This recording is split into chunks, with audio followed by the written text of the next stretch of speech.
નમસ્કાર મિત્રો, વિડીયોમાં તમારું સ્વાગત છે। જી હા મિત્રો, અત્યારે હાલ મોટા ને મહત્વના સમાચાર સામે આવી રહ્યા છે। તો મિત્રો સમાચારમાં વાત કરીએ તો હવામાન નિષ્ણાત અંબાલાલ પટેલે ભારે વરસાદની આગાહી કરી છે। અંબાલાલની આગાહી મુજબ 27 જુલાઈ પછી ગુજરાતમાં મેઘરાજા ત્રાટકશે। આ ઓગસ્ટની શરૂઆત સુધી રાજ્યમાં ભારે વરસાદ પડશે। તેથી 27 થી 28 જુલાઈએ રાજ્યના કેટલાક ભાગોમાં પાણી ભરાઈ જશે। આ વિસ્તારોમાં 8 થી 10 ઇંચ વરસાદ પડી શકે છે। આ ઉપરાંત 27 પછી ગુજરાતમાં જળબંબાકારની સ્થિતિ સર્જાઈ શકે છે।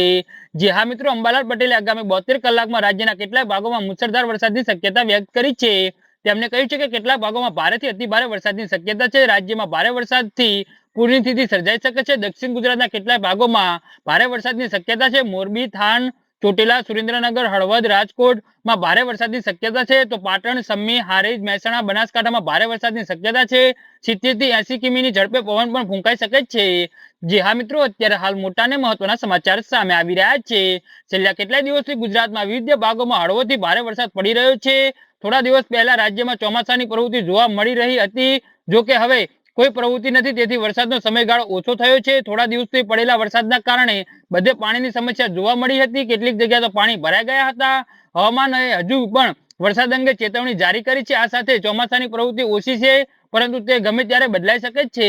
જી હા મિત્રો, તો આના વિશે તમારું શું કહેવું છે તો નીચે મારી કમેન્ટ બોક્સમાં જરૂરથી જણાવજો। ધન્યવાદ।